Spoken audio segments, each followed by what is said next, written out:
तैयारी कर रहे हैं और आपको आगे आने वाला एसएससी सीजीएल निकालना है। आप एसएससी सीजीएल की तैयारी कर रहे हैं और आपको आगे आने वाला एसएससी सीजीएल निकालना है, तो मैं कुछ एक बातें लिखना चाहता हूं यहाँ।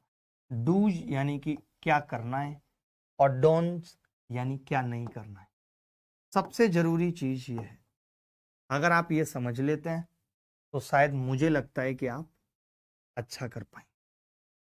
देखिए, सबसे पहली चीज है कि सबसे पहली चीज ही ये है कि पढ़ाई करनी है।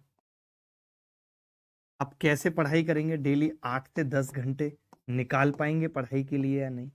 बहुत सारे लोग नहीं निकाल पाते, उनके पास वक्त की कमी है और उसकी एक बहुत बड़ी वजह है। मैं हमेशा एक बात कहता हूँ कि आज से 50 साल पहले लोगों के पास वक्त की कमी नहीं होती थी। अभी क्यों है? अभी इसलिए है लोगों के पास वक्त की कमी कि जो साधन हमने पिछले कुछ सालों में अर्जित किए, उन सब का उपयोग करने के बजाय हमने दुरुपयोग ज्यादा सुना। तो हमें उन संसाधनों के दुरुपयोग से बचना। पहली चीज, पढ़ाई 8 से 10 घंटे तभी होगी जब ये मोबाइल का इस्तेमाल कम से कम हो। जिसने मोबाइल के इस्तेमाल को लिमिटेड कर दिया, आज हम सबसे ज्यादा समय इंस्टाग्राम रील्स, सबसे ज्यादा समय यूट्यूब रील्स में बिता रहे हैं। कोई मतलब इस चीज का नहीं है। सब लोग अपने फायदे के लिए रील बना रहे हैं।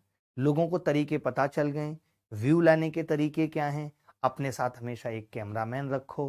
कहीं भी जाओ, जब कोई आपके पैर छू रहा हो, कोई आपके हाथ जोड़ रहा हो, उस वक्त की वीडियो कट करके यूट्यूब पे डालो, बताओ हम इससे मिले। जिन बातों का कोई महत्व तो नहीं है, आज टीचर्स हो, इन्फ्लुएंसर, सबसे ज्यादा महत्व अगर पढ़ाई में किसी सब्जेक्ट्स पे देने की जरूरत है तो सबसे पहली चीज तो मॉक टेस्ट डेली लगाना है। 4 महीने तक मॉक टेस्ट। जो बच्चे मॉक टेस्ट नहीं लगाएंगे उनका कुछ नहीं हो सकता। मैं रिक्वेस्ट कर रहा हूं, चाहे आपका सिलेबस पूरा हुआ है चाहे नहीं हुआ, आपको डेली एक मॉक टेस्ट देना है। डेली एक मॉक, सुबह जगते सबसे पहले यही काम करना है। मैं ये सुबह जगते ही क्यों बोल रहा हूं?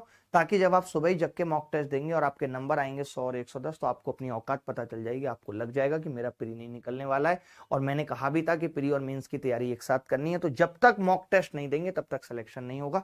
बहुत सारे बच्चे हमारे यूट्यूब पे भी ऐसे हो सकते हैं जिन्होंने अलग अलग प्लेटफॉर्म के मॉक टेस्ट दे रखे होंगे। अगर ले रखे हैं तो वहां पे दीजिए, कहीं और ये मत करिए कि स्विच कर लीजिए। अगर आपने अभी तक कहीं पे मॉक टेस्ट नहीं लिया है तो आप अभिनय मैथ्स ऐप पे भी 16,000 मॉक टेस्ट है एसएससी पास में, वो दे सकते हैं। इसके बाद ये होगा कि वो मॉक टेस्ट पैसों के हैं और किसी बच्चे के पास पैसे नहीं है, एक भी रुपया नहीं है, लेकिन वो यूट्यूब से हमसे पढ़ा है और वो मॉक टेस्ट देना चाहता है, फ्री देना चाहता है, उसके पास पैसे नहीं है। जिसके पास पैसे हैं वो लगा सकता है, जिसके पास नहीं है वो क्या करे? तो वो इस नंबर पे 9971512230 पे कॉल करके फ्री एक्सेस ले सकता है। एक बार इस पे मैसेज डालेंगे, बताएंगे कि मैं यूट्यूब पे पढ़ता हूँ, यूट्यूब पे स्टूडेंट हूँ, मेरे पास पैसे नहीं है, तो मुझे मॉक टेस्ट फ्री दे दीजिए। अगर आप बैंक की तैयारी कर रहे हैं तो बैंक की, आप यूपी एग्जाम की कर रहे हैं, सबका अलग अलग पास है, वो आप ले सकते हैं। एक मॉक टेस्ट डेली देना है हर बच्चे को, ठीक है। दूसरी चीज ये है कि अब आपकी पहले जो प्रायोरिटी होती थी, जब सीजीएल का सिलेबस नहीं चेंज हुआ था, तो हमारी पहली प्रायोरिटी होती थी मैथ, फिर इंग्लिश पे हम फोकस करते थे, फिर रीजनिंग पे, फिर जीएस पे। यही हमारा होता था। हम मैथ्स को सब कुछ मान लेते थे। हमें पता था कि अगर मैथ्स अच्छा है, मैथ्स अगर हमारा अच्छा है तो हमारा सिलेक्शन 100% हो जाएगा। एक बच्चा टेक्स्ट बुक के बारे में लिख रहा है, ऐसे समझ लीजिए टेक्स्ट बुक और ये एसएससी पास इट्स सेम ही है, सेम इंटरफेस है, सेम टेस्ट है। थोड़े बहुत क्वेश्चन ऊपर नीचे कुछ हो सकते हैं, एक ही बात है। टेक्स्ट बुक का ही इंटरफेस और हमारा interface as it is same है जो एसएससी में आता है। अब लेकिन प्रायोरिटी बदलने की जरूरत है।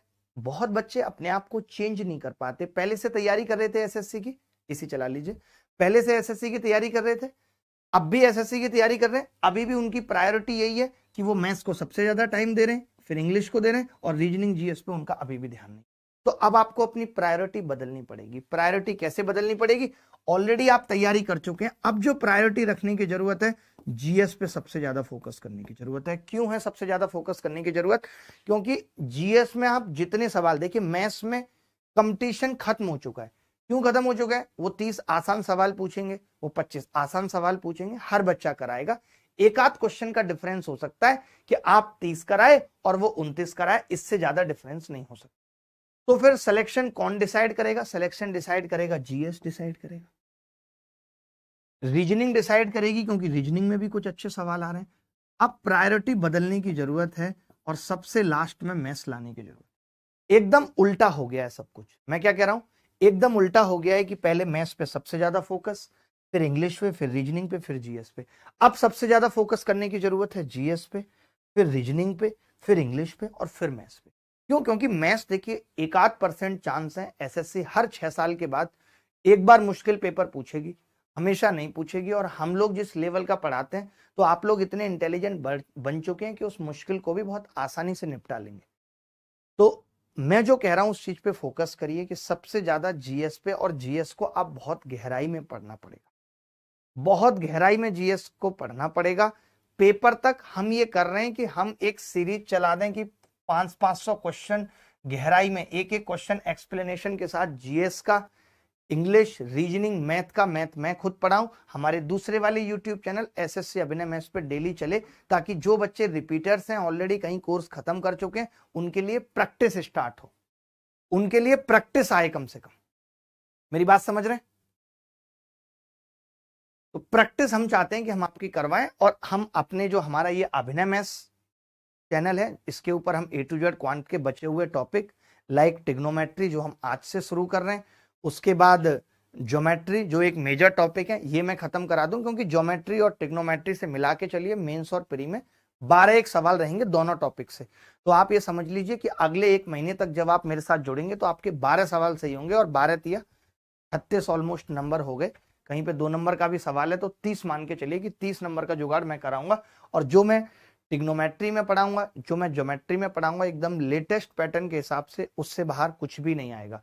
उससे बाहर आपको घर पे जाके अलग से भी पढ़ने की जरूरत नहीं है, अलग से भी आपको पढ़ने की जरूरत नहीं है घर पे जाके, ठीक है। तो अब ये आपको पैटर्न बदल देना है कि जीएस पे ज्यादा फोकस करना है, रीजनिंग पे, इंग्लिश पे। आप ज्यादा से ज्यादा मैथ्स के लिए अब घर पे प्रैक्टिस के लिए ना 30 क्वेश्चन का सेट लगा सकते हैं। हमने 25 ये भी डाले हैं, क्या बोलते हैं, 25 पीडीएफ्स भी दे देंगे 30-30 सवालों की आपको विद सॉल्यूशन टेलीग्राम पे।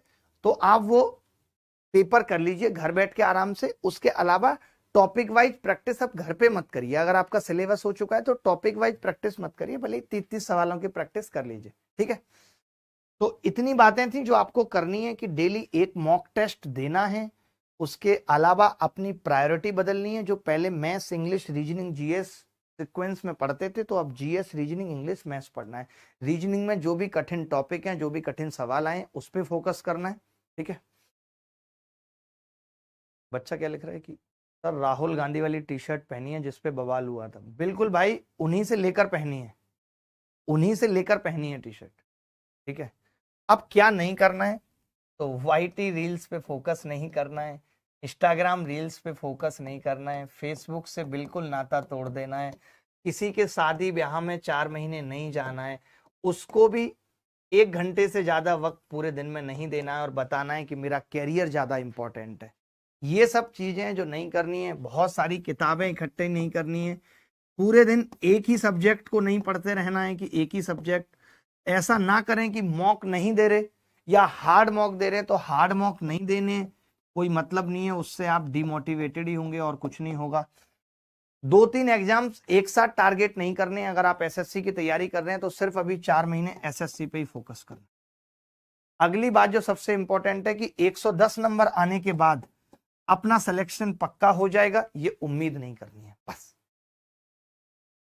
7-8 चीजें हैं जो नहीं करनी है इस दौरान। और क्या क्या नहीं करना है, ब्रेकअप नहीं करना है अभी,